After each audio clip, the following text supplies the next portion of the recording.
ಒಂದು ಚಿಕ್ಕ ಹಳ್ಳಿಯಲ್ಲಿ ರವಿ ಎಂಬ ಬಾಲಕ ವಾಸಿಸುತ್ತಿದ್ದನು. ಅವನು ತುಂಬಾ ಬಡ ಕುಟುಂಬದವನಾಗಿದ್ದ. ರವಿಯ ತಂದೆ ದಿನಗೂಲಿ ಕೆಲಸ ಮಾಡುತ್ತಿದ್ದರು ಮತ್ತು ತಾಯಿ ಮನೆಗಳಲ್ಲಿ ಕೆಲಸ ಮಾಡಿ ಕುಟುಂಬವನ್ನು ಸಾಗಿಸುತ್ತಿದ್ದರು. ಅವರ ಮನೆಯ ಮೇಲ್ಚಾವಣಿ ಹಳೆಯ ಟಿನ್ ಶೀಟಿನಿಂದ ಮಾಡಲ್ಪಟ್ಟಿತ್ತು. ಮಳೆ ಬಂದಾಗ ಮನೆ ಒಳಗೆ ನೀರು ಬೀಳುತ್ತಿತ್ತು. ಆದರೂ ರವಿ ಯಾವಾಗಲೂ ಧೈರ್ಯ ಕಳೆದುಕೊಳ್ಳಲಿಲ್ಲ.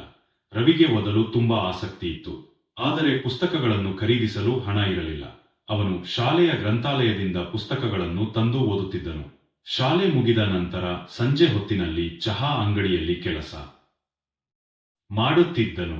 ಕೆಲಸದ ಮಧ್ಯೆಯೂ ಅವನು ತನ್ನ ಕನಸನ್ನು ಮರೆತಿರಲಿಲ್ಲ.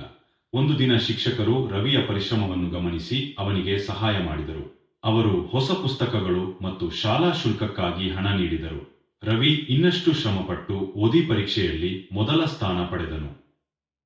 ಕೆಲವು ವರ್ಷಗಳ ನಂತರ ರವಿ ದೊಡ್ಡ ಅಧಿಕಾರಿಯಾದನು. ತನ್ನ ಹಳ್ಳಿಗೆ ಮರಳಿ ಬಂದು ಬಡ ಮಕ್ಕಳಿಗೆ ಉಚಿತ ಶಿಕ್ಷಣ ನೀಡಲು ಒಂದು ಶಾಲೆಯನ್ನು ಆರಂಭಿಸಿದನು. ಹೀಗೆ ಬಡತನದಲ್ಲಿದ್ದ ಬಾಲಕ ತನ್ನ ಪರಿಶ್ರಮ ಮತ್ತು ಆತ್ಮವಿಶ್ವಾಸದಿಂದ ಯಶಸ್ಸನ್ನು ಸಾಧಿಸಿದನು.